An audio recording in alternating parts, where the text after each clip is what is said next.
Amém, irmãos? Amém!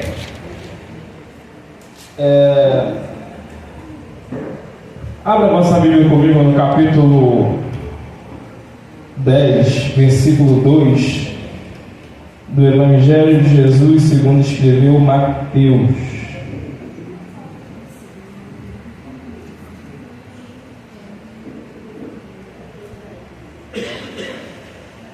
Evangelho de Jesus segundo escreveu Mateus, capítulo de número 10, no versículo de número 2. Se alguém conseguir um copo de água para mim lá, agradeço.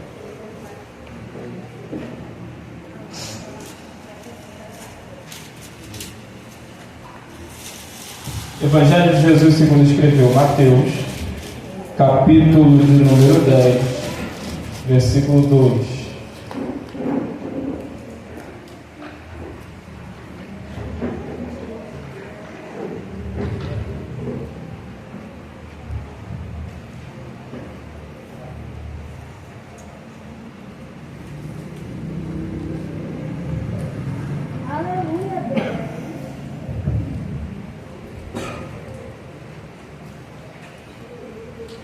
Diz o seguinte: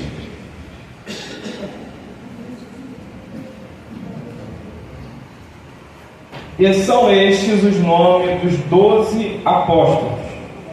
O primeiro, Simão, chamado Pedro; André, seu irmão; Tiago, filho de Zebedeu, e João, seu irmão; Filipe e Bartolomeu; Tomé e Mateus, o publicano; Tiago, filho de Alfeu, e Tadeu; Simão, o Zelote, e Judas Iscariotes, o mesmo que traiu Jesus.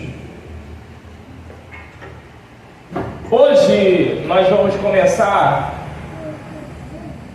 a conversar sobre os 12 apóstolos e a forma que foram escolhidos para o ministério apostólico, dando continuidade assim no nosso estudo sobre os 5 ministérios. Como a gente ainda está no primeiro, que é o apostolado, a gente vai conversar sobre a vida dos 12 apóstolos, as suas características, tanto fortes quanto fracas, que é para nós entendermos as razões que levou ao Senhor a escolher aqueles homens e logo depois também escolher a nós outros, né? Porque, embora você talvez não aceite isso, você é imperfeito, né? Para alguns é um choque descobrir que não é perfeito, mas infelizmente ou felizmente, já que é o nosso caso, você não é perfeito, tá? Talvez você olhe no espelho e diga: nossa, que criatura maravilhosa sou eu. Infelizmente não é assim. Eu sou cheio de benevolência, sou cheio do Espírito Santo, faço caridade, sou trabalhador, sou trabalhadora, mas todos nós temos 2 polos: o polo negativo e o polo positivo. O polo negativo e o polo positivo são necessários para que haja um equilíbrio em nossa vida. Alguém que não tenha, ou pelo menos que não descobriu ainda, esses polos, é uma pessoa que vive em desequilíbrio.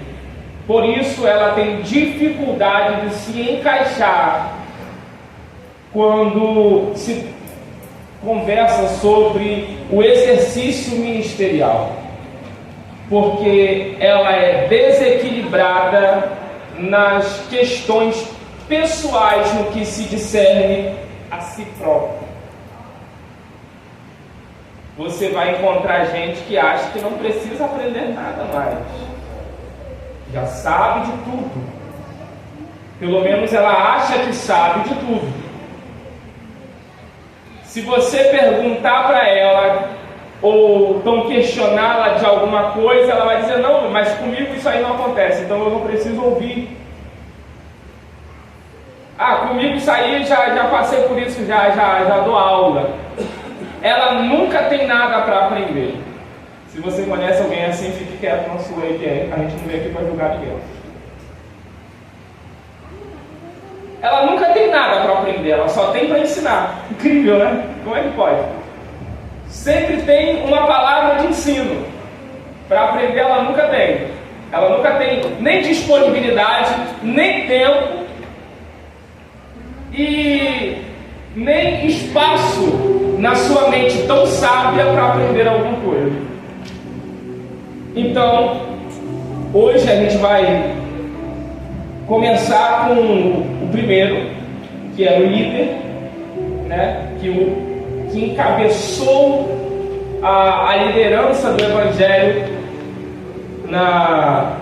logo depois que Jesus morre, que ressuscita e volta aos céus.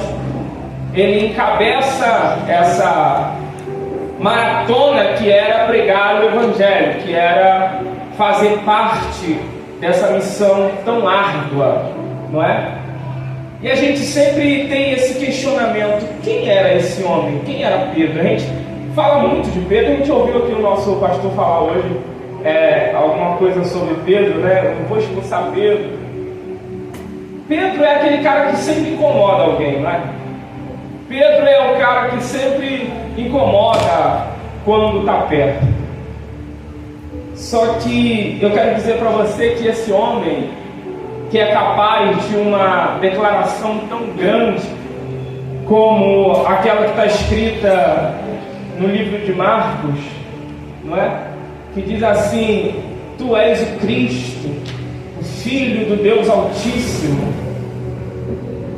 E logo em seguida é aquele que diz: não faça tal coisa para você mesmo, não se mate por causa desse povo, tira isso da sua cabeça. E é repreendido por Jesus com uma frase que todo crente pentecostal conhece: para trás de mim, Satanás. Quem é esse homem que é capaz de uma fé tão assombrosa, tão robusta, a ponto de olhar para Jesus andando sobre as águas e dizer: Senhor, me manda ir ter contigo? E por alguns segundos ou minutos, a gente não sabe, andou também por cima das águas, e quando foi açoitado pelas ondas, duvidou e afundou.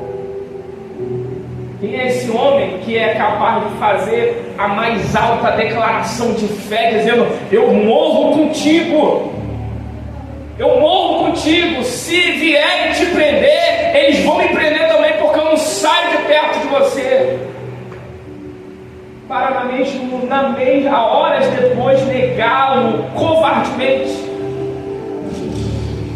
Quem é esse homem que é capaz de uma hora mostrar tanta fé e outra hora parece que nunca teve nenhuma? Esse homem que foi o responsável.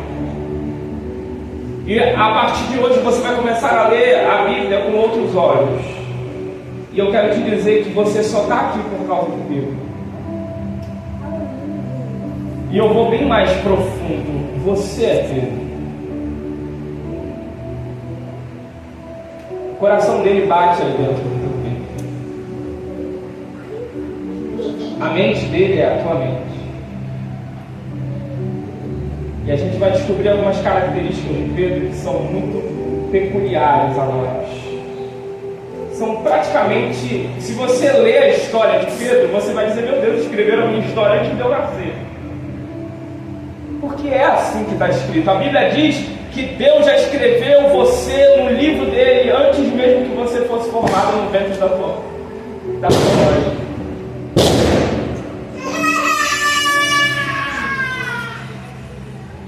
Um dia você é capaz de estar aqui firme e fervoroso, e no outro dia você já não quer mais nem vir. Um dia você é convidado a fazer a obra de Deus e você diz, eu estou ali contigo, eu acredito. E no outro dia você diz, isso aí não vai dar certo não, cara. Vamos parar com isso. Num dia você diz, não, a gente vai ganhar o bairro, vai ganhar a cidade, vai ganhar o país, vai ganhar todo mundo. E no outro dia você diz, rapaz, a gente vai ganhar nem nossa família. Vamos acabar com isso aí agora, vamos parar com isso. Que não deu certo lá em casa, se não deu certo lá em casa, não dá certo na casa de ninguém. Vamos parar, vamos acabar. Essa oscilação de fé é muito comum. E não foi diferente com o patrono da igreja.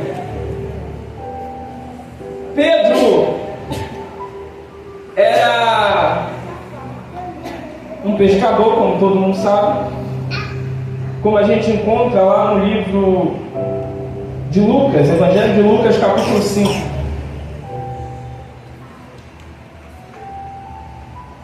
Evangelho de Lucas, capítulo 5.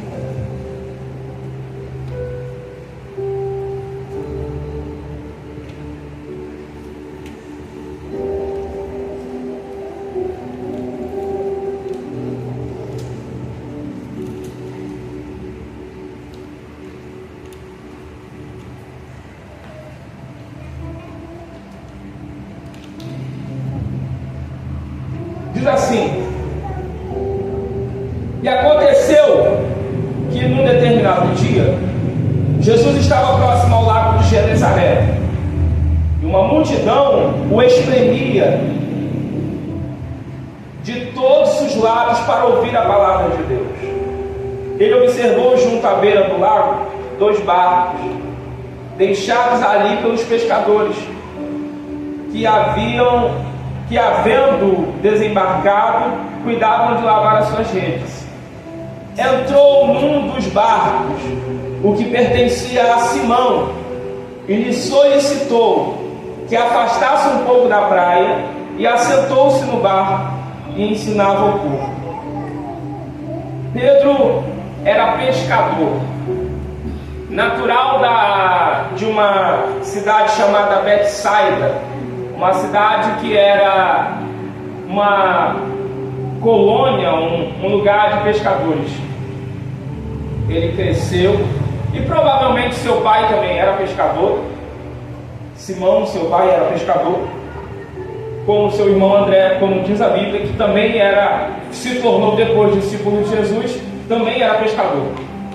Era um homem que não tinha muito entendimento de letra, que sabia apenas o necessário, muito pelo contrário do que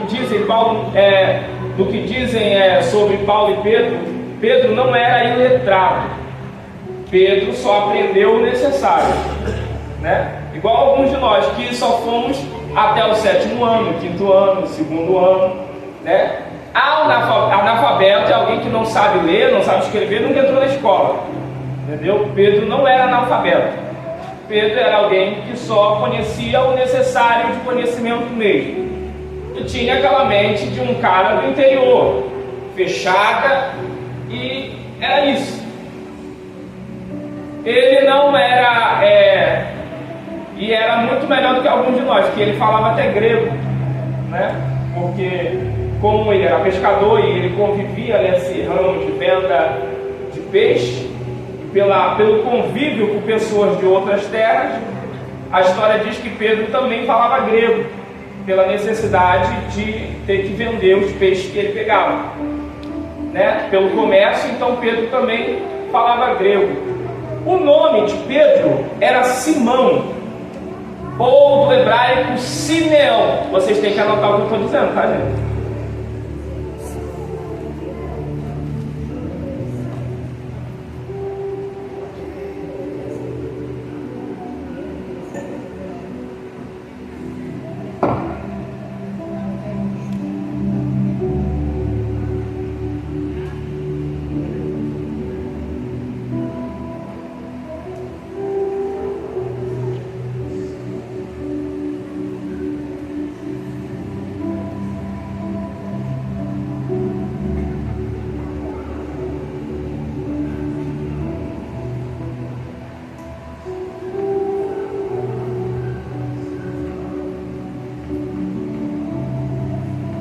ele também era chamado de Cefas por Jesus, que quer dizer Pedro.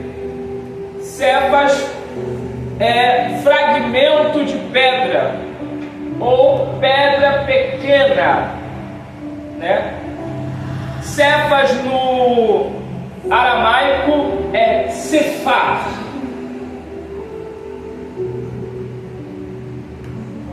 Cefar se escreve K-E-F-E. Cefar. Cefar se escreve K-E-F-E.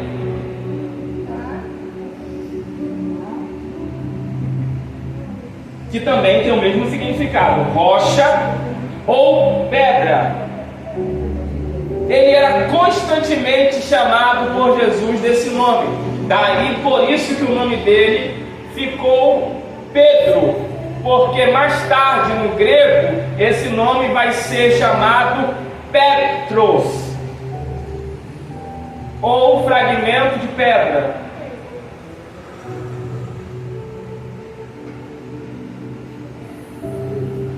Alguns evangelistas nem chamavam ele por esse nome, chamavam ele até, Marcos escreve até no capítulo 3, chamando ele ainda de Simão. Só depois do capítulo 3 que vai chamar ele de Pedro, né? Porque eu imagino que foi um tempo para eles se habituarem com um novo nome, né? De Pedro. E a gente vai se acostumando a chamar Pedro de Pedro, porque a gente já conhece ele como Pedro, né? Mas quem conviveu com ele muito tempo, e ele era chamado de Simeão ou Simão, né? Jesus mesmo algumas vezes volta com o nome natural dele. Por exemplo, na declaração que ele diz assim: Tu és o Cristo. Jesus diz assim: Bem-aventurado és, Simão Bar-Jonas, né? Porque não foi a carne nem o sangue quem tu revelara, mas foi o próprio Deus quem te revelou, não é? Então a gente vai tendo esse meio caminho para saber como era o nome de Pedro antes de se tornar Pedro. E por essa conjuntura a gente vai também ter uma confusão, achando que lá na frente, depois da história, Jesus vai mudar o nome de Saulo para Paulo, quando não aconteceu. Mas a gente tem essa assimilação por causa da mudança do nome de alguns apóstolos. Por exemplo, o nome de Mateus, que era Levi e se transformou em Mateus depois. Não, a gente tem outros nomes que também foram mudados dentro da história, e a gente confunde achando que isso aconteceu com Paulo, quando não aconteceu. E por ele ser chamado de Petros, ou fragmento de pedra, ou pedra pequena, algumas lendas também foram envoltas no meio da história de Pedro. Porque quando Jesus também diz a ele: Tu és Pedro, e sobre essa pedra edificarei a igreja, e as portas do inferno não prevalecerão contra ela. Aí tem uma lenda gigantesca em volta disso, porque dizem que Pedro é a pedra, e que a pedra é Pedro, e a igreja está edificada em Pedro, quando não foi isso que Jesus disse. Jesus disse: Tu és, a linguagem aqui escrita é grega, tu és Petros, tu és parte da pedra, tu és fragmento de pedra, né? E se você ler o que está escrito, você vai ver que está no tempo, no pretérito imperfeito, né? Essa. Se eu estou aqui com o celular, eu digo esse celular, né? Se eu estou longe, eu digo este celular. A diferença de linguagem está aí. Ele diz assim, ó: Tu és Petros, mas sobre essa pedra edificarei a minha igreja, e as portas do inferno não prevalecerão contra ela. Aqui tem um mistério. A gente quer o mistério do fogo, a gente vai gostar agora. Quando Jesus declara isso, Ele está declarando: você é fraco, mas você não está firmado em outra coisa a não ser na rocha. Para quem vai receber uma missão, que é uma missão completamente apoteótica, como a do apostolado, que tem a responsabilidade de transmitir a palavra de Deus, de levar a palavra de Deus às massas, tendo em vista que eles viveriam muita coisa, inclusive o martírio e morte, você precisa estar com o teu psicológico bem firme. E não firme em qualquer coisa. Firme na rocha. Jesus disse em uma parábola para os discípulos, e eles acharam que foi do povo. Jesus disse assim, ó: bem-aventurado é o homem que ouve a minha palavra e guarda, porque ele é igual ao homem que edificou a sua casa sobre a rocha. Vieram os ventos, correram os rios, foi forte contra ela, mas ela não foi derrubada. Edificação constante, edificação concreta, te mantém firme em meio à adversidade. Jesus está dizendo que alguém que vai exercer o ministério vai passar por dificuldades, até mesmo de morte. E a questão é: será que nós que queremos receber esse ministério na nossa vida, ou exercê-lo, nós estaremos prontos ou vivificados e firmes o suficiente para permanecer mediante aos ataques, a pressão psicológica, a covardia do homem, as traições?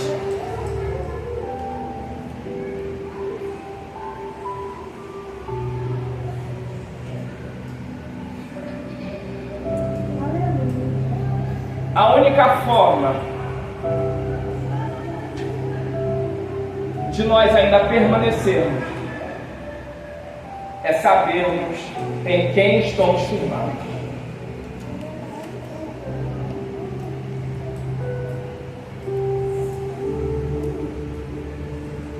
Como você vai receber uma crítica às mensagens que você prega? Como você vai receber uma crítica à profecia que saiu da tua boca? Muito embora não pertença a você, foi o Espírito Santo que te deu. Mas quem ouviu, não viu o Espírito Santo, não viu Deus, viu você e ouviu a tua voz.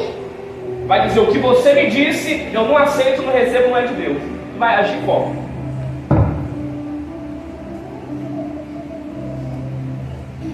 De que forma você vai agir quando você se posicionar aqui na frente, pregar uma palavra e o ouvinte daí dizer: não foi Deus que está falando, ele está falando, está jogando piada para mim?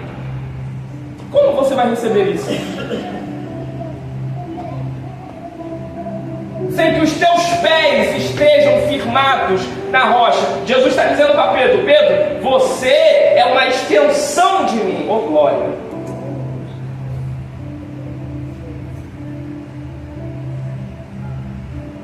Da mesma forma que eu sou atacado, você também vai ser atacado. Da mesma forma que eu sou rejeitado, você também vai ser rejeitado. Da mesma forma que vão me humilhar, que vão me perseguir, farão a mesma coisa com você. Porque você é uma extensão de mim. Você está edificado em mim. Aí você precisa amadurecer a sua mente o suficiente para aprender a lidar com a perseguição e com as críticas. Porque o ouvinte, ele não quer saber se você está falando aquilo que é de Deus ou não. Ele quer saber se é agradável ao ouvido dele. Ou não? Estou mentindo? O ouvinte quer saber se é bom para ele ouvir aquilo ali, não é? Ele vai, você vai na casa de uma pessoa, você vai orar por ela, e você vai falar aquilo que está escrito na Bíblia. E se por acaso você tiver um ministério de visão, de profecia, de revelação, você vai falar aquilo que o Senhor te mostra. Só que normalmente não é agradável a quem está ouvindo. Aí o que ela vai dizer? Ela vai dizer que você foi na casa dela, observou o ambiente e falou o que quis falar. Como você vai receber isso? Se você não estiver preparado, não estiver firme.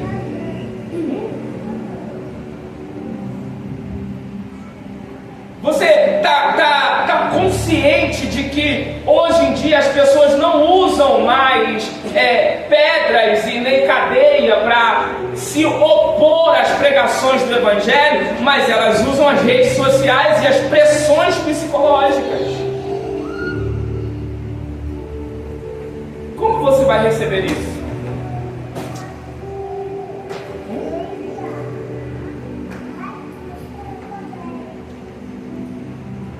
Que quem lida com o povo, meu pai e eu, por exemplo, que temos que arrebanhar um povo, alguém sempre vai falar, você tem que ficar atento à necessidade do povo. Olha o culto, olha isso, olha aquilo, tem visitante, tem não sei o que. Você não pode falar desse jeito, você não pode falar isso, você não pode falar aquilo, você tem que manter o culto desse jeito, você tem que manter o... Mas e se não for a vontade de Deus? Como é que a gente vai fazer agora? Como é que a gente vai conseguir manipular isso? Ah, mas se você continuar falando assim, o povo não vai vir mais na igreja.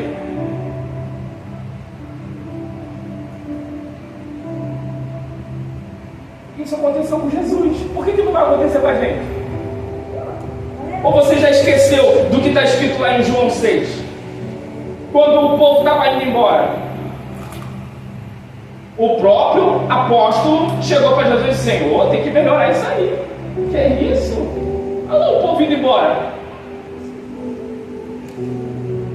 Gente, o povo veio aqui necessitado, com fome. Tu vai e manda uma palavra dessa, dura? Jesus serenamente, eu imagino que Jesus era uma pessoa muito serena. Eu imagino que eu possa não ser assim, mas eu imagino que Jesus era uma pessoa muito serena, muito doce, muito gentil. E gentilmente Jesus olha para eles e diz assim: vocês também não querem ir embora, não? Vocês têm toda a liberdade de ir. Aí mais uma vez Pedro toma a palavra e diz, lá no capítulo 6, versículo 68, se você quiser acompanhar na sua vida, está escrito assim: para quem iremos nós, se só tu tens a palavra de vida eterna? Jesus olha para ele, não está escrito, mas imaginando eu, disse: pronto, eu cumpri aquilo que eu vim fazer. Porque não interessa quantos não ouviram, interessa quem ouviu, quem entendeu, quem recebeu. Para quem vai exercer o ministério da palavra, precisa estar sempre atento a isso.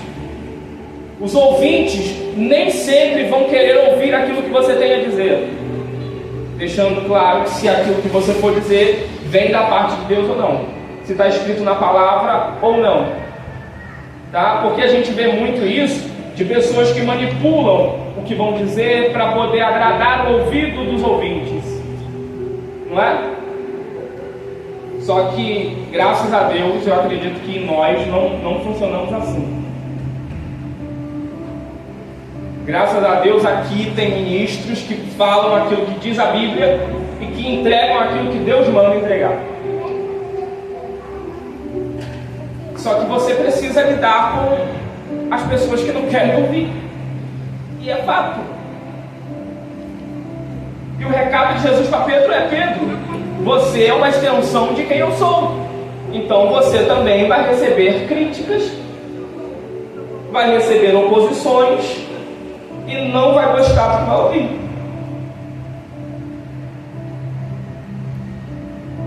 E então, em volta dessa lenda, até tem uma frase em latim que é muito famosa, muito conhecida, que diz: Ob Petrus ibi ecclesia, aonde está Pedro, ali está a igreja, né? E eu quero dizer para você que essa frase é mentirosa, porque se nós estivéssemos firmados em Pedro, a gente estaria firmado em uma areia movediça. Embora seja um homem de muito valor, ainda é um homem. Embora seja uma pessoa muito espiritual e especial, se tornou um grande homem de Deus, mas ainda era um homem. E a nossa vida espiritual não pode estar firmada em homem nenhum. Entende? Imagina se nós tivéssemos em uma igreja que foi fundada por um homem, guiada por um homem, de que forma a gente estaria?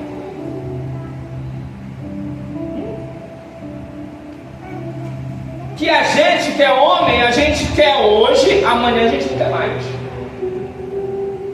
A gente que é homem, hoje a gente está disposto, na primeira dificuldade a gente quer desistir.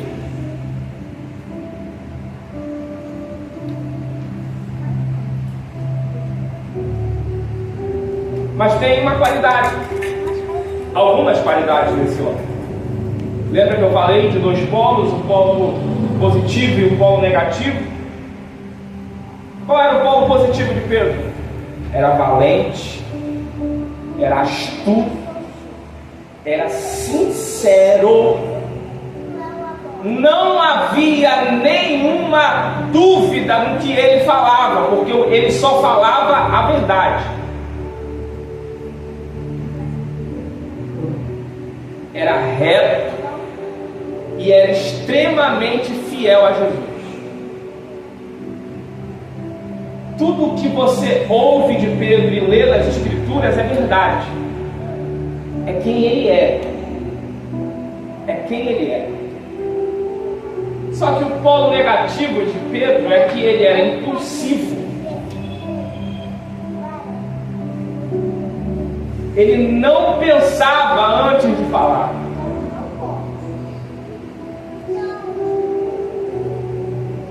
Era mal educado, aí se confunde com o iletrado, com o analfabeto. Ele era mal educado. E gostava de tomar a frente de tudo, por já estar acostumado a liderar. Então, essas características que Jesus viu em Pedro, e por isso o escolheu. Porque ele era impulsivo, na hora que Jesus disse, me segue, ele não pensou duas vezes. Ele não disse assim, não, calma aí que eu tenho sogra, tenho mulher, tenho filho, tenho minha empresa. Não, calma aí, Jesus. Eu vou primeiro vender meu barco, vou primeiro conversar com a minha mulher, vou primeiro lá convencer minha sogra a receber a filha dela de volta, por neto e tudo, para depois eu te seguir. Não. Quando Jesus disse, me segue, ele foi.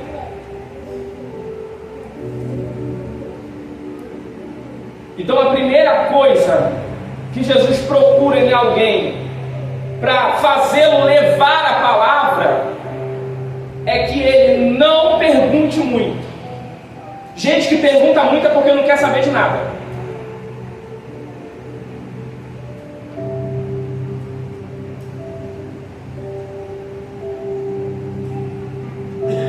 Ele quer questionar, ele não quer saber, ele não quer aprender, ele quer questionar, é diferente.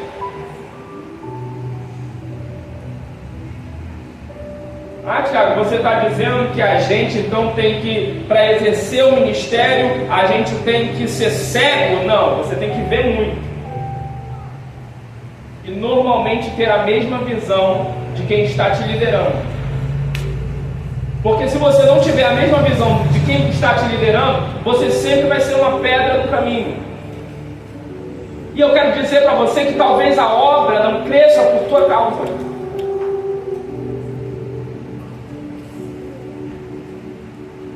Desculpa, eu tenho que reformular, porque eu fui advertido. Talvez a obra não cresça por nossa causa. Não é? Nós Nós somos o impedimento para a obra não avançar. Porque quando você recebe uma direção, uma ordem, você diz, mas por quê?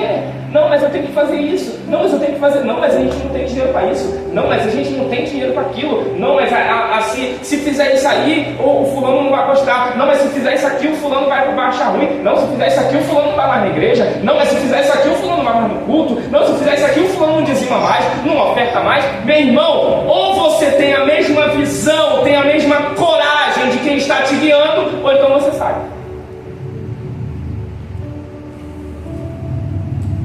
Não tem como exercer o ministério se você não tiver coragem e visão para isso.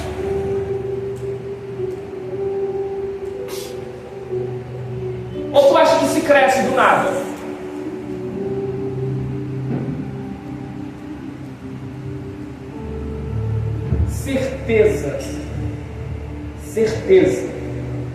Certeza de que vai dar certo.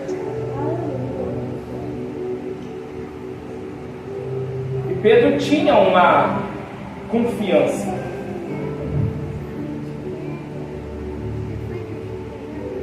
Vamos voltar para Lucas 5. Olha só o que acontece aqui. Só para eu sair dessa parte.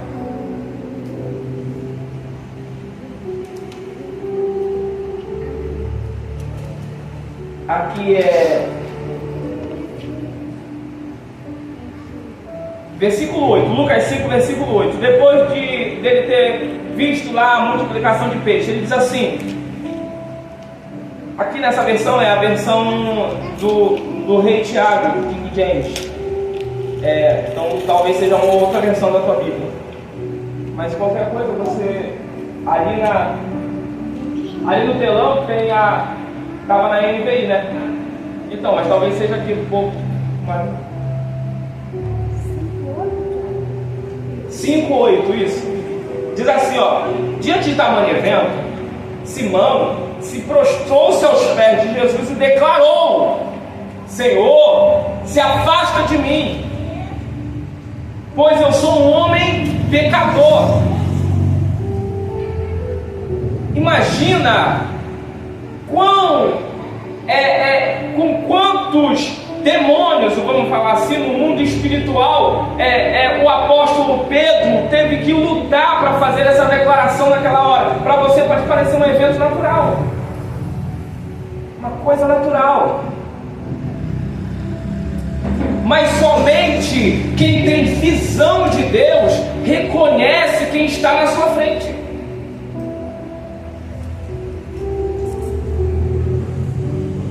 Aí eu vou dizer para você uma coisa, que talvez você vá ficar com muita raiva de mim por eu falar isso, mas eu não tenho outra palavra para usar. Tem que ser muito burro para duvidar de alguém tão cheio de Deus.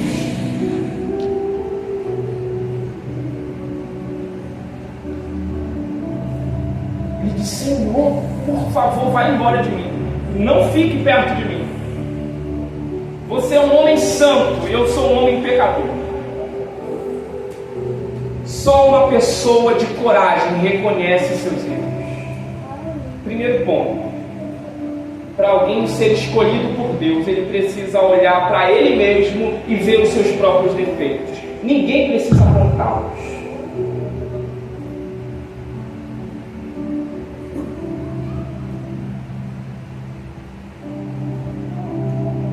Então, se a gente tem que ter alguém no nosso ouvido o tempo todo: está errado, está errado, está errado, então a gente está errado mesmo.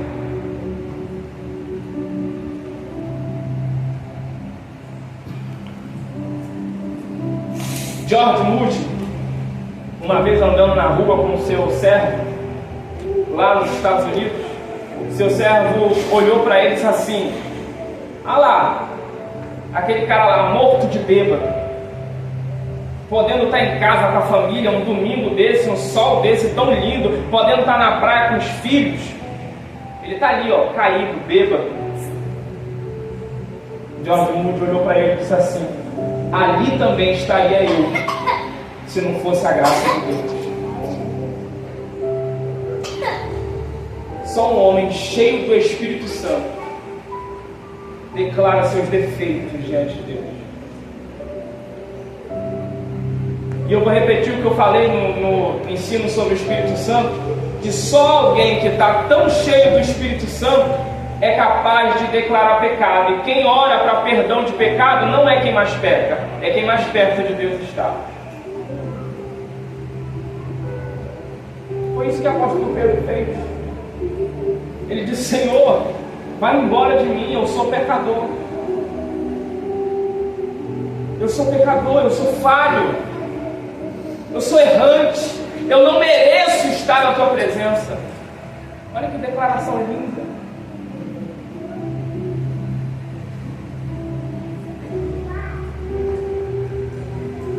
Você já imagina a forma que Jesus olhou para aquele homem?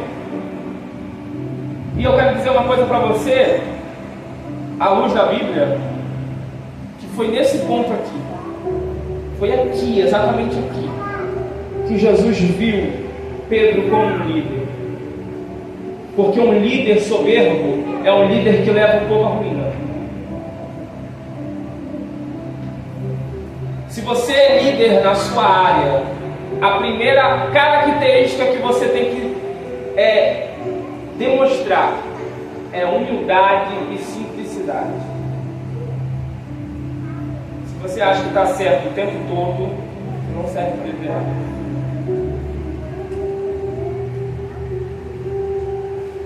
Se só a tua palavra é a palavra final, está ruim para você. Perdão, para nós. Está ruim para nós.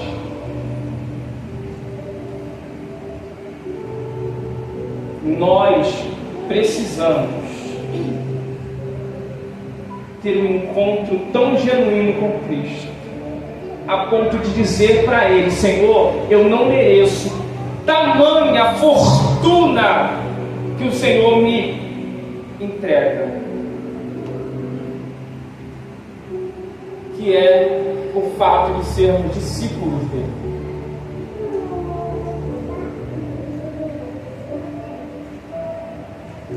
E talvez a gente precise compreender isso. E para você ver que ele era tão firme no que dizia, que todos ouviam. Jesus olhou para Pedro e disse assim: se ele for me seguir, todos que estão com ele também vão. E não deu outra. Não deu outra. Quando ele foi, todos os outros. Está dizendo assim a palavra. Olha só o que diz assim, ó. Versículo 9. Porquanto ele e seus companheiros estavam maravilhados com a pesca que haviam realizado, assim como Tiago, João.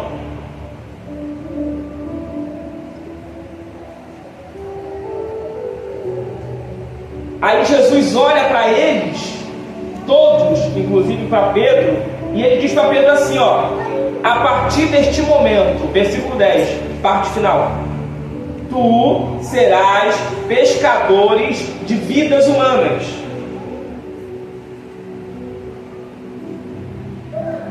Jesus ainda não tinha discipulado nenhum deles. Jesus não tinha ainda tido momento nenhum com eles. Mas ali eles recebem o ministério. Ali naquela hora eles recebem a chamada. Então nós precisamos entender a primeira coisa: o nosso chamado antecede a nossa vontade.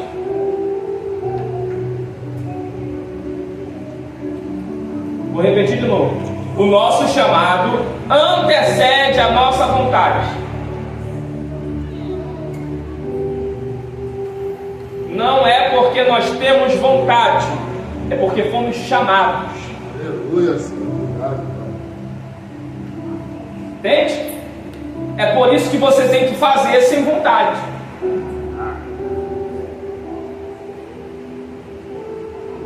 Entende? Porque, de novo, se você rejeita o convite da chamada, você rejeita quem convidou.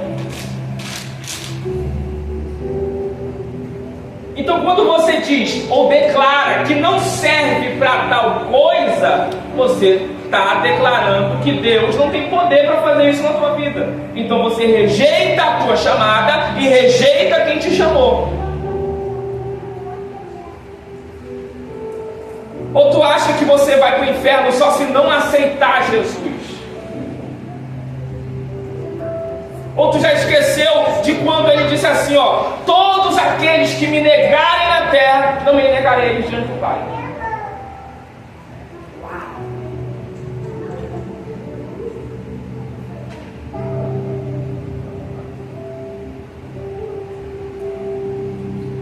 Vamos voltar um pouco ao assunto? Toda vez que você diz não a Deus, você desonra Ele. E toda vez que você dizer não para Deus, Ele também vai dizer não para o Pai quando chegar lá. Imagina só você todo bonitinho de branco lá na frente. Aí Jesus olha para você. Ele diz: não, Senhor, te servi a vida. Você me serviu. Não lembro de você não. Aí Deus vai perguntar para Jesus: e aí, Jesus, ele te serviu? Jesus vai dizer: não faço nem ideia de quem seja. Imagina o vexame que tu vai passar agora, nessa hora.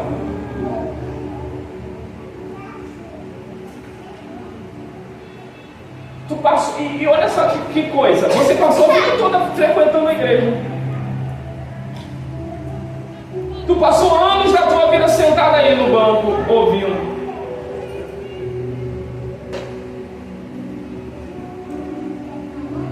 Mas todas as chances que você teve de anunciar o Evangelho não são aqui.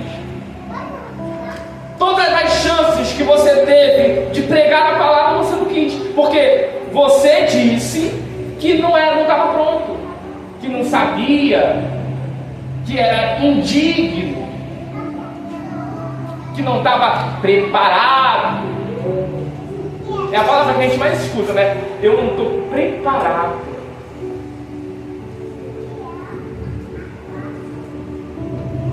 A dito de curiosidade, quem você acha que está preparado?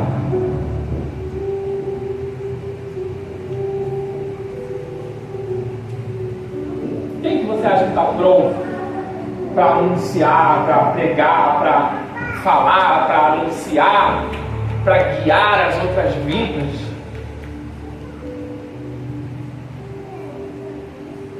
Eu acho que é Lucas 22. Vamos ver aqui se é. Que Jesus olha para Pedro e diz assim: Pedro, quando tu te converter,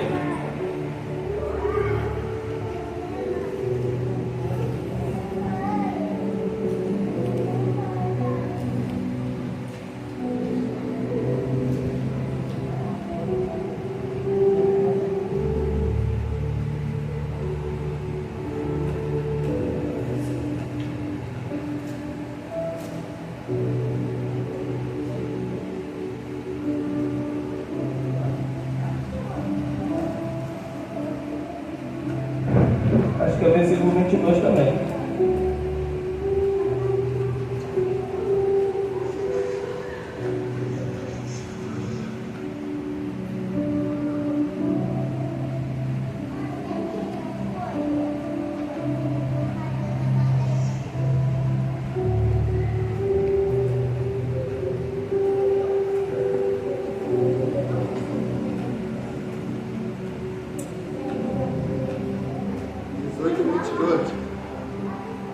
Obrigado.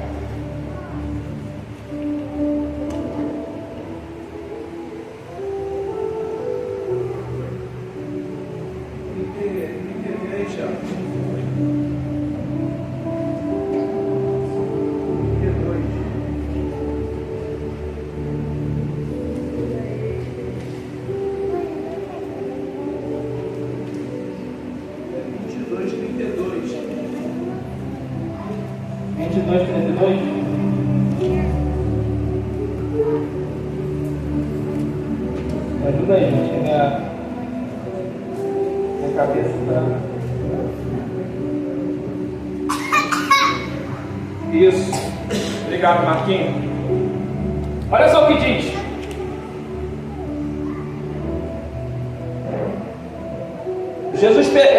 Jesus fala para Pedro o seguinte: olha, o diabo pediu pediu para se ir andar contigo, mas eu roguei ao Pai por ti, para que a tua fé não desfaleça ou não se esgote. Olha isso. Você acha mesmo que Jesus, quando te escolheu, não sabia que tu era fraco? Tu acha mesmo que Jesus, quando te chamou, não sabia que tu ia dar uma voltinha lá no mundo, lá fora, depois ia voltar para cá? Tu acha mesmo que Jesus, quando te escolheu, não sabia que ia ter um período da tua vida que tu ia querer ficar sentado só ouvindo?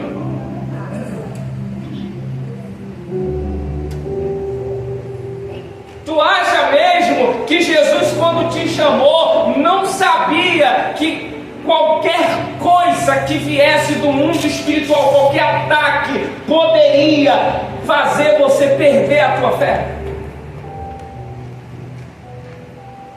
É ou não é o que acontece? Porque tu tá no fervor danado, tu tá ali, eu te amo, Senhor, eu te amo, Senhor. Aí vem um ataque, pum! Você, não vou lá para a igreja não. Não quero que ninguém me ligue mais não. Não quero falar com ninguém mais não. Não quero mais igreja nenhuma porque pastor nenhum presta, porque todo mundo da igreja não presta. Tu acha que Jesus não sabia disso não? Mas veja só, meu irmão, Ele escolheu você mesmo assim. E Ele ainda diz mais, Ele ainda diz, a essas alturas aqui, Pedro já estava com Jesus há mais de 3 anos. E ele olha para Pedro e diz assim, mas vamos fazer o seguinte, Pedro. Quando tu te converteres, fortalece também os teus irmãos.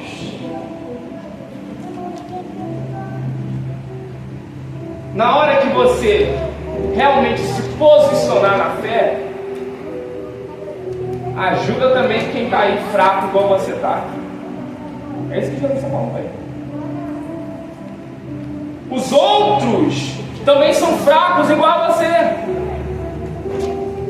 Só que infelizmente, nesse contexto aqui, é um fraco que precisa ficar forte para fortalecer quem está fraco. Entende? O fraco precisa se fortalecer para fortalecer quem está fraco também.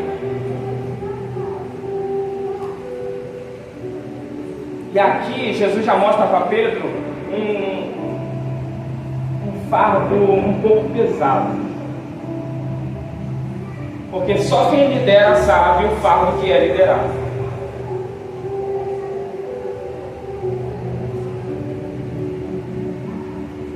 Ele já mostra aqui que Pedro, a partir dali, era mais exemplo do que antes.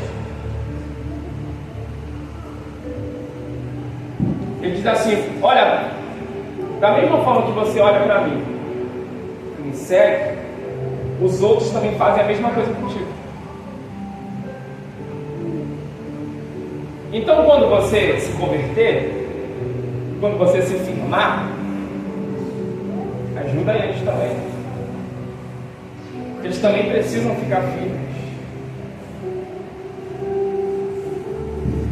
E esse recado aqui que Jesus está dando para Pedro era o recado de deixar de oscilar. Porque nós, como igreja, e agora eu estou falando do corpo de Cristo, de igreja, nós somos extremamente supervisionados pelas pessoas.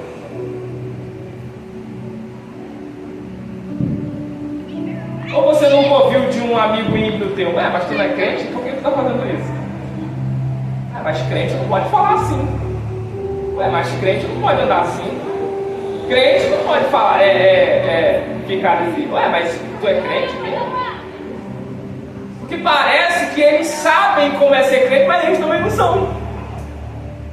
E tu que é crente, tu também é meio lá, meio cá.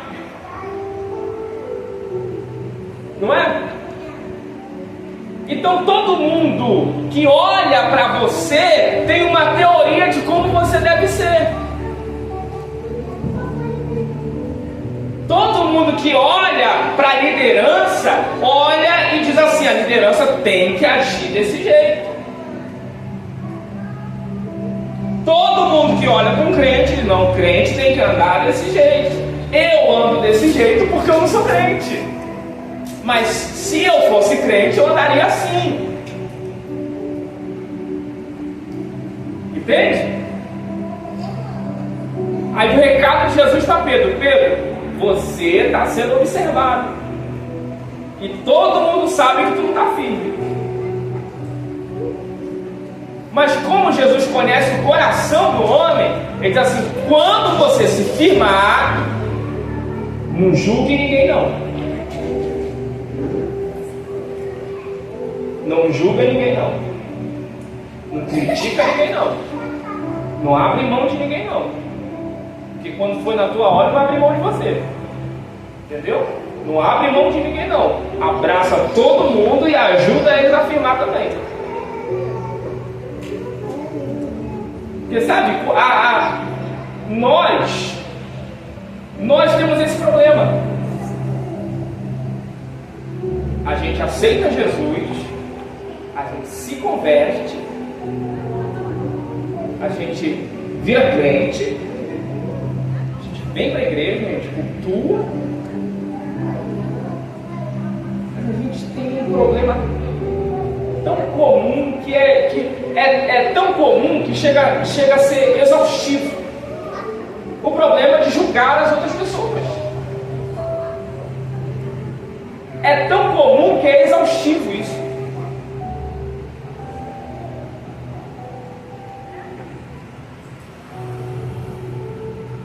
Não é? Quando tu estava lá no baile, rebolando até o chão, tu achava legal.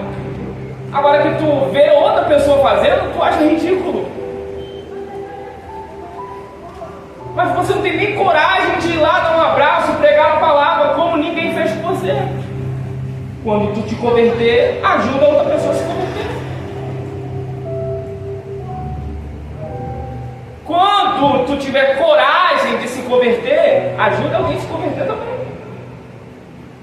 E não, você não precisa ter um conhecimento aprofundado do grego, do aramaico, do hebraico, do latim, para poder pregar para uma pessoa que vive na mesma vida que você vivia antes.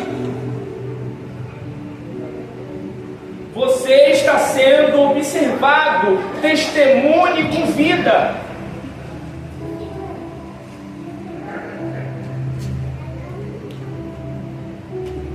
Só o fato, e eu estou dizendo isso pelo que está escrito, só o fato de você saiu da prostituição, chegar lá e abraçar uma prostituta, abraçar um adúltero, porque você também já foi assim, já é uma pregação inteira. Quando tu te converter, ajuda teus irmãos. E a gente vai dar uma pausa agora, para você poder absorver isso. Mas eu termino essa parte dizendo para você o seguinte: o ministério apostólico é um ministério de palavra, de direção. E não tem direção melhor do que aquela que é acompanhada por quem está atrás de você.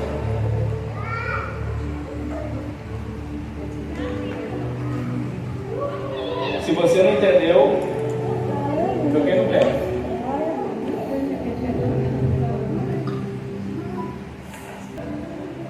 Evangelho de Jesus, segundo escreveu João,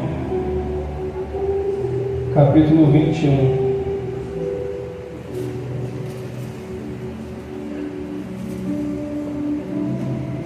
E agora para mim, por fim.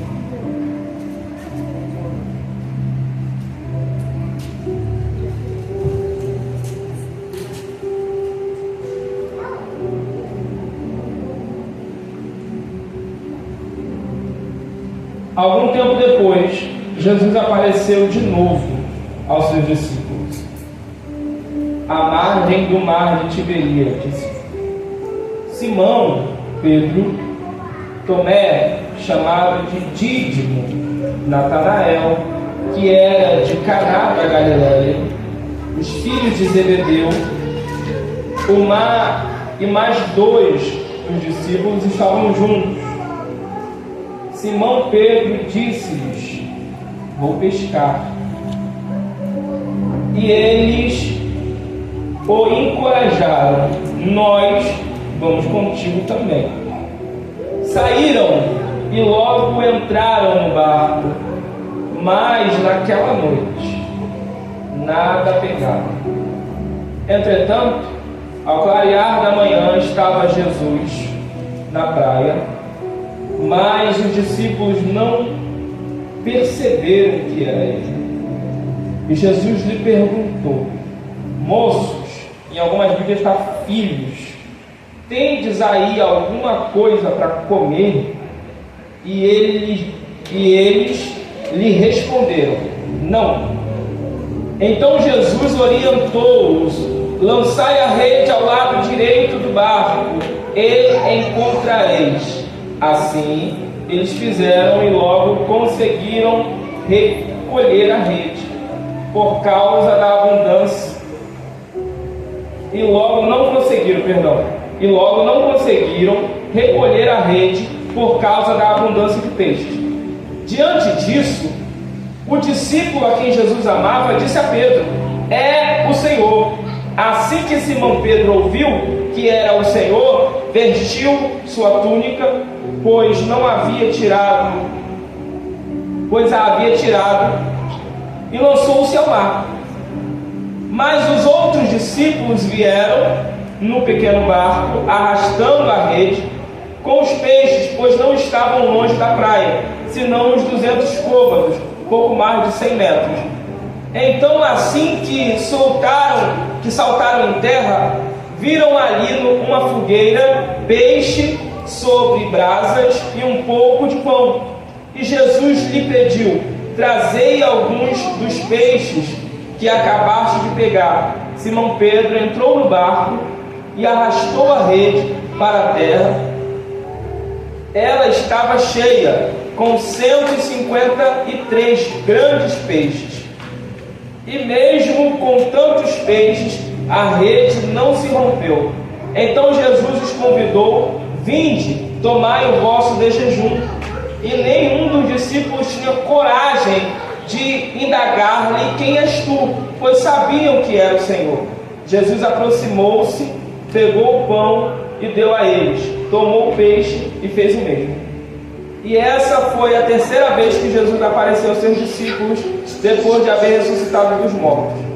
Assim, após tomar o de jejum, Jesus questionou a Simão Pedro: Simão, filho de João, tu me amas mais do que a estes outros? Respondeu-lhe: sim, Senhor, tu sabes que eu te amo. Jesus o encarregou: cuide dos meus cordeiros. Outra vez Jesus lhe perguntou: Simão, filho de João, tu me amas? E ele afirmou: sim, Senhor, tu sabes que eu te amo. Lhe confirmou: pastorei as minhas ovelhas. Quem me ouve, diga amém. Amém. Pela terceira vez Jesus perguntou: Simão, filho de João, tu me amas? Pedro ficou angustiado por Jesus haver lhe perguntado pela terceira vez: tu me amas? E assegurou-lhe: Senhor, tu conheces todas as coisas e sabe que eu te amo. Comissionou-o Jesus: apacenta as minhas ovelhas. O que está acontecendo aqui? Jesus ressuscitou dos mortos. Apareceu algumas vezes aos discípulos. Antes disso, lá pela quinta-feira, a gente encontra um texto na Bíblia que diz que Jesus é preso. E quando Jesus foi preso, Pedro tomou a espada, cortou a orelha de Malco, não é? E Jesus repreende a Pedro, diz assim: Pedro, se eu quisesse, eu orava o meu pai, e o meu pai mandava 12 milícias de anjos para me socorrer. Então Jesus pega a orelha de Malco, cola de volta no lugar, e eles levam Jesus. Só que no meio do caminho, Pedro toma uma outra direção. Ele se afasta, literalmente. Mas ele continua acompanhando Jesus em meio ao martírio. Ele continua acompanhando o que estava acontecendo. E chegando na casa do sumo sacerdote Caifás, ele se senta junto com outras pessoas no pátio da casa, porque Jesus estava sendo preso sem o consentimento de Roma. E eles fizeram isso de noite para que não houvesse nenhuma rebelião. Então eles fazem isso e levam Jesus não para uma prisão, eles levam Jesus para a casa do sumo sacerdote. Então Pedro fica de longe. Só que Pedro, ele tinha algumas características, como eu já afirmei, e uma delas era que ele falava extremamente arrastado.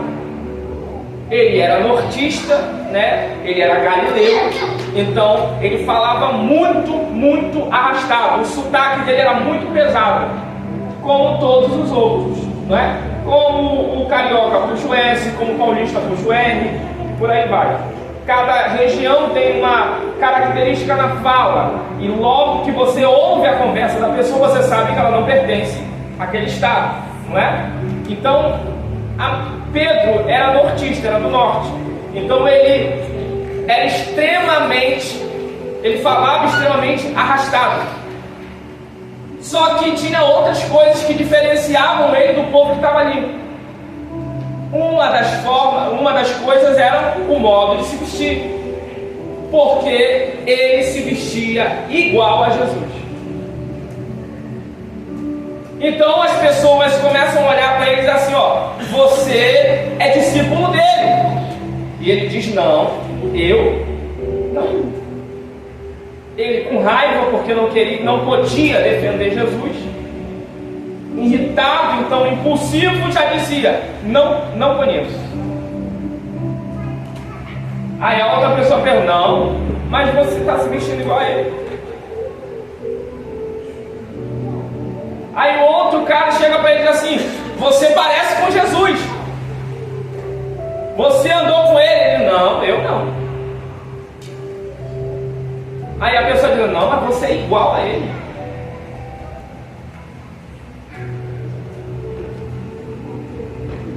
Pela terceira vez, a pessoa indagou ele de novo: você é seguidor dele? Ele diz: não, eu não. Aí ele diz: mas você fala igual a ele, o teu sotaque é o mesmo. E todo mundo sabe que o pessoal de lá, todo mundo é seguidor dele, então não adianta você disfarçar. Só que aí diz a Bíblia que nessa hora o galo canta, e Pedro é açoitado pela consciência. E não existe nada pior do que o chicote da culpa. Eu quero dizer para você que divã nenhum de psiquiatra renomado pode tirar você do açoite da culpa. Você pode sentar-se no divã do psiquiatra, você pode se deitar lá e contar toda a tua história, mas se tiver culpa aí, ele não consegue te curar. E nesse momento, Pedro é açoitado pelo chicote da culpa, porque ele mesmo tinha feito algumas afirmações. E por coincidência são três. A primeira afirmação é: eu vou te seguir para sempre.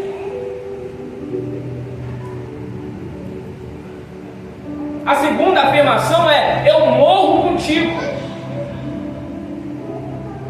E a terceira afirmação acontece na ceia, naquele momento de comunhão. ele olha para Jesus, quando Jesus está dizendo: hoje um de vocês vai me trair. E todos os outros vão se dispersar, porque está escrito: firam o pastor e se dispersarão as ovelhas. Pedro olha para Jesus e diz: Senhor, a corda não vai aqui do meu lado não.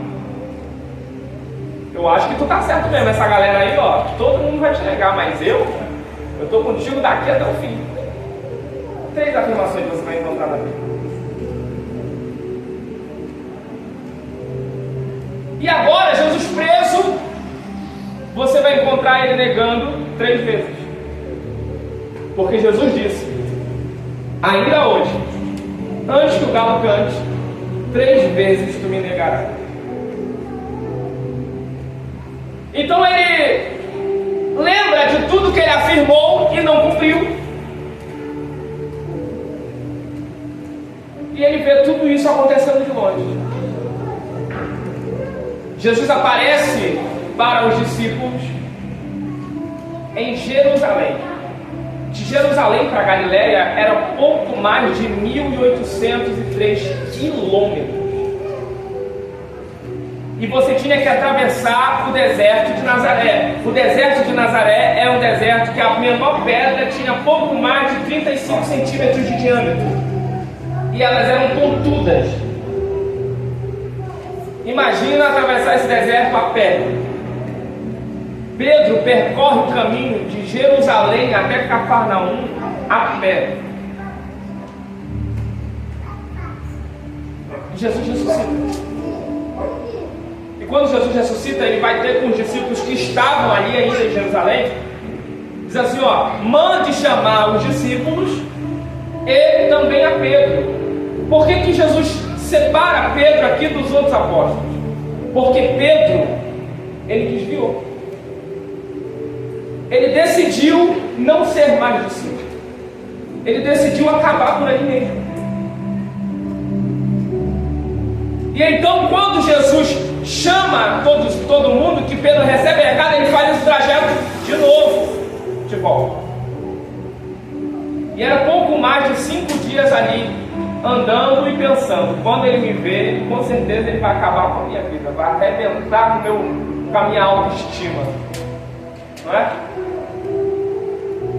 Porque nós temos essa dificuldade de achar que porque Deus nos escolheu e nos comissionou alguma coisa, a gente, quando deixa de fazer, Deus vai cobrar muito.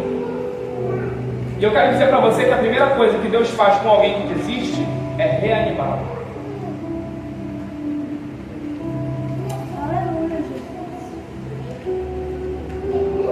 Porque se Ele te escolheu para uma missão, não tem outra pessoa para cumprir. E talvez você chegou aqui hoje ainda imaginando assim: não, eu fui escolhido porque não tinha ninguém melhor, ou tem alguém melhor que está fazendo outra coisa melhor. Porque a gente é assim, não é? A gente pensa assim: não, a missão que está para mim é porque tem alguma coisa melhor, mas esse melhor é para outra pessoa melhor. Mas certamente essa que vem para mim também tem alguém melhor que pode fazer. Mas não, a missão que foi dada para você é tua. E ela é exatamente do tamanho de quem você é.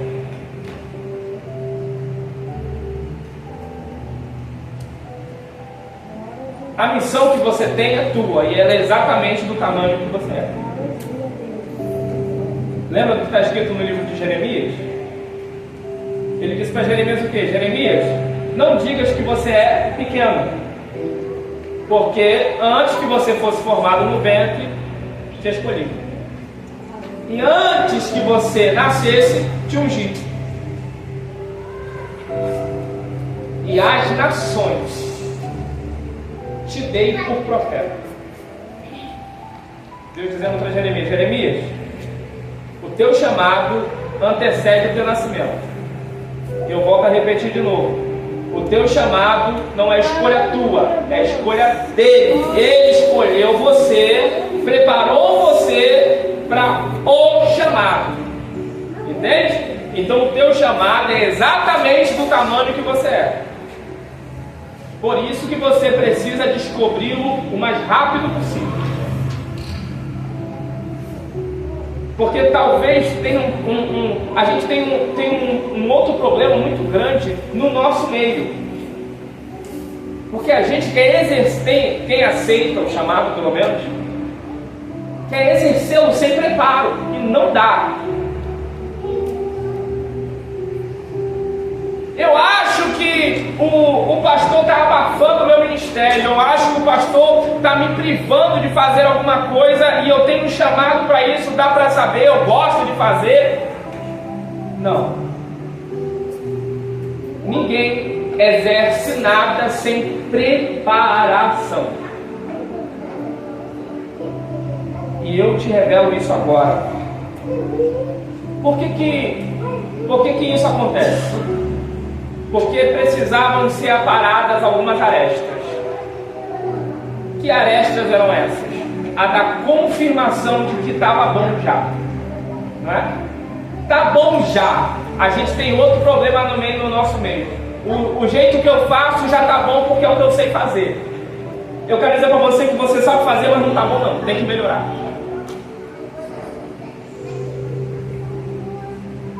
Pedro era seguidor, sim ou não? Conhecia Jesus, sim ou não? Aprendeu com Jesus, sim ou não? Você vê as afirmações, ele parecia, ele era igual, ele falava igual. Mas ele tinha as afirmações dentro dele. Já conheço, já sei, já posso fazer. Então, Senhor, eu sou fiel a Ti. E Jesus afirma para ele: Tu não é fiel o suficiente ainda. Tu não é bom o suficiente ainda. E talvez seja muito difícil isso para algumas pessoas, né? Porque a gente acha que a gente é bom. E a gente não é bom. A gente acha que a gente já está pronto, mas a gente não está pronto. Jesus passa 30 anos se preparando para 3 anos de ministério. Davi passa 23 anos se preparando para um reinado de 60 anos.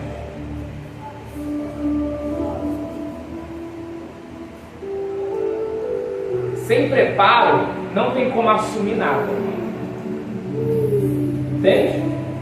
Primeiro você descobre o que você tem que fazer, depois estuda sobre o que você tem que fazer, depois você ora pelo que você tem que fazer, depois você aprende o que você tem que fazer e então você executa. Senão não funciona, não dá certo. Aí Pedro desvia. Ele vai para a beira da praia e diz assim: vou pescar.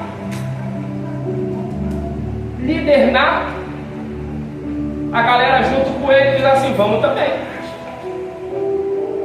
Você entendeu o que eu falei na hora da pausa? Eu falei o que para você? Toda vez que você quiser ensinar alguém, essa pessoa tem que estar. Por quê? Porque ninguém segue quem não dá exemplo.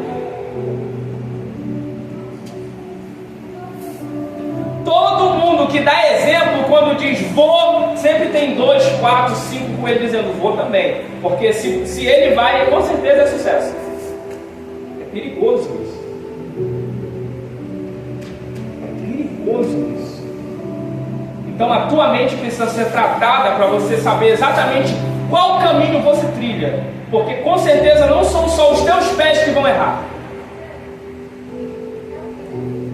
Entendeu? É por isso que quando Deus cobra do pai e cobra da mãe a educação dos filhos, e cobra do pai a educação da esposa, e cobra da mulher o cuidado da casa, dos filhos e do marido, é porque quem está fazendo, recebeu a comissão, ele precisa entender que tem outros que dependem dele para viver o chamado deles também. Entendeu? Aí eu trago uma notícia para você que talvez você nunca ouviu na tua vida. Tem um montão de gente morrendo no tráfico, parada, com o tempo parado, com a vida parada por culpa nossa.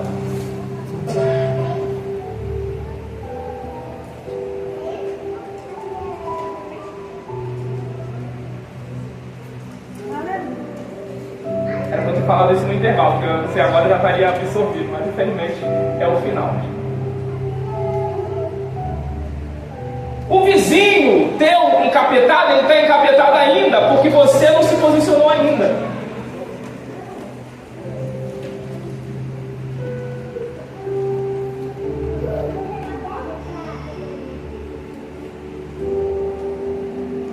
Se você não concluir o teu período de ensinamento e de absorção daquilo que você deve fazer, a vida de outros vai ficar parada por causa de você.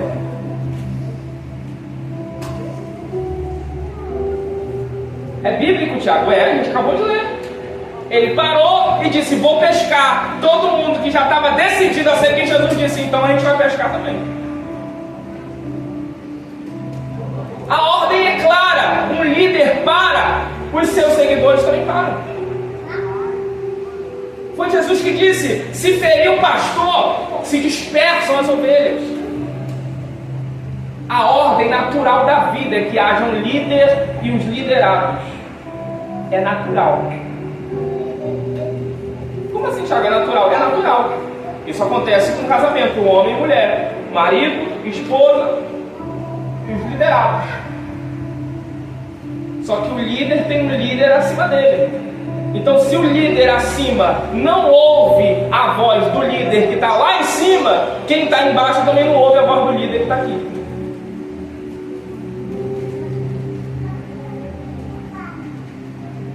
A tua missão envolve outras pessoas, não só você. Então, enquanto você continuar nessa de que não pode, não dá, não vou, não quero, o fulano não gosta, Bertano não gosta, ciclano não aceita, fulano não aceita, então outras vidas, eu vou falar isso baixinho, que é para você não espalhar. Tem muita gente morrendo porque tu está aí parado, sabe?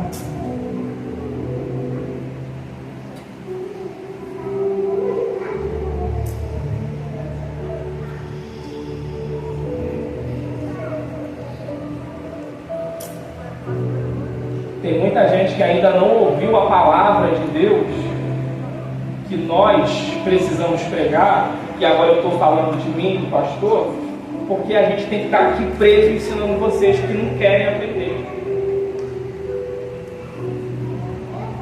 Aí, de novo, em outros países as pessoas estão morrendo porque você está aqui rejeitando o chamado.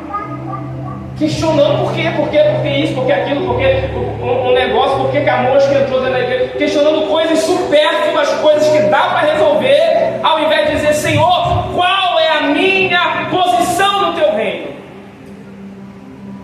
O que eu devo fazer?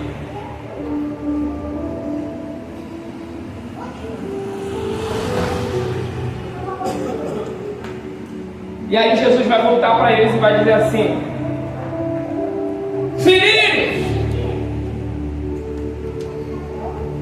Não é interessante como Jesus nos ama tanto e confia tanto, que mesmo a gente desistindo, Ele volta a chamar de novo?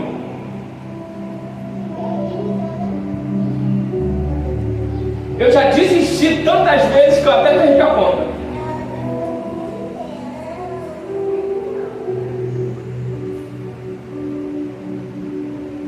Já tive tantas vezes que eu desisti, que eu até desisti de tantas vezes que eu desisti.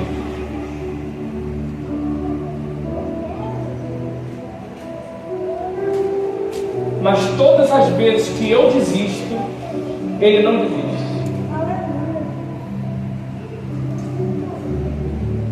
E a palavra para você é sempre essa: filho. Nunca é apóstata, nunca é covarde, nunca é medroso. Ele diz, filho, tem alguma coisa aí para comer? Eles dizem, não, a gente não pescou nada. Lembra do cenário? É o mesmo cenário de Lucas 5. Lembra do cenário? É o mesmo cenário. Um barco vazio, uma noite trabalhada em vão. Porque a tendência de quem para, de quem desvia, é sempre voltar para o mesmo ponto. As tuas conquistas dependem de quando você abraça o mundo espiritual. Escreva isso que foi lindo. Lindo, gostei. Obrigado. As tuas conquistas dependem da forma que você abraça o mundo espiritual.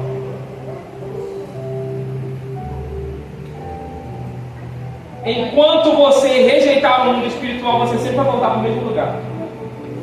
Você sempre vai rodar em cima. Você sempre vai bater cabeça. Sempre. Percebeu o cenário? Lucas 5, trabalharam a noite toda, não pescaram nada, conheceram Jesus. João 21, pescaram a noite toda, não pegaram nada, voltaram a se encontrar com Jesus. Porque você pode andar por qualquer caminho, mas ele sempre vai estar lá, dizendo para você, o caminho que você tem que andar é esse aqui.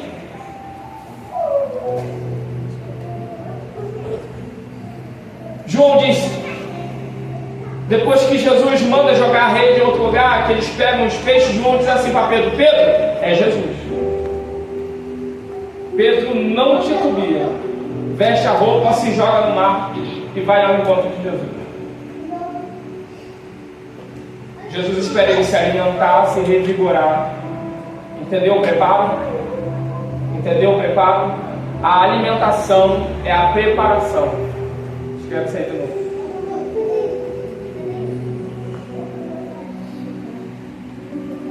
Entendeu o preparo? Eles se afastaram. Jesus chama ele de volta, mas antes de interrogá-lo e fazê-los entender o que eles deviam fazer, Jesus primeiro alimenta eles, reparte o pão, reparte o peixe. Você não vai prosseguir de forma nenhuma sem receber o alimento que Jesus dá. Não dá para andar nem 2 metros. Alimentados, bem revestidos, quentinhos agora, Jesus vira para o líder. Pedro, tu me ama? Ele responde, sim, Senhor, eu te amo. Então apacenta as minhas ovelhas. Isso aqui no original grego está escrito diferente. A pergunta que Jesus faz para Pedro é: Petros, ele usa o verbo agapau.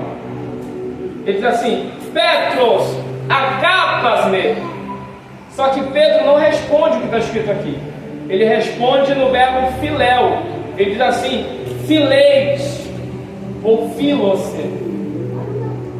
Jesus pergunta: Petros, agapas-me. Ele diz: eu filose. Ele diz: eu gosto do Senhor. E Jesus faz a mesma pergunta 2 vezes. Só que na terceira vez, ele pergunta no mesmo sentido que Pedro está respondendo. Ele diz assim: Petros, filei-me.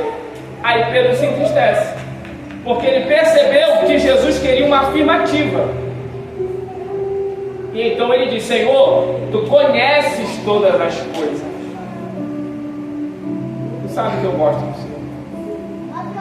Ele diz: então, se tu pelo menos gosta de mim, cumpra a tua missão. Você é capaz de declarar amores terríveis a Deus, mas e a missão que Ele te confiou? Você cumpre?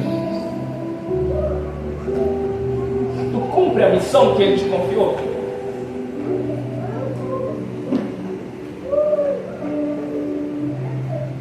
Todas as vezes que você cumpre aquilo que Deus te ordenou a cumprir, você declara amores a Ele.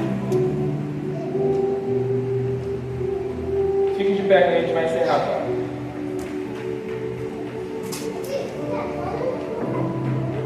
O ano é 64. Sobe a poder um imperador chamado Nero. Um jovem de 17 anos, com sangue nos olhos, tão crudelento que é capaz de mandar matar a própria família, incluindo a própria mãe, só para não perder o poder. Então ele encabeça uma perseguição aos cristãos em Roma. A essas alturas, Pedro estava na Espanha, na cidade de Tarsis, já em fronteira com a Turquia. E no ano 65, esse apóstolo agora é preso e faz de novo uma das maiores declarações da história. Eu não sou digno de estar na mesma posição que o meu Senhor. Crucificaram-no e ele diz: me investe isso aí.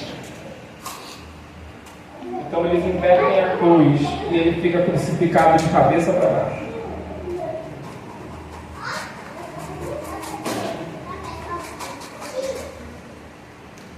E aí ele morre num tronco partido ao meio, crucificado, sem roupa. Lembra do que Jesus disse aqui? Jesus disse assim: quando você era moço, você vestia suas próprias roupas. Mas quando você ficar velho, vão te guiar pela mão e eles vão te vestir. E o texto diz: Jesus fala isso, dizendo para ele de que forma ele morreria. E ele morre velho e nu, porque arrancaram dele as roupas e o conduziram ele à morte. Quando você decide por Cristo, você também decide por tudo o que o ministério vai te trazer. Não é só coisa boa. A primeira ordenança de quem vive para Deus também é morrer para Ele. Amém? Eu acabo por aqui.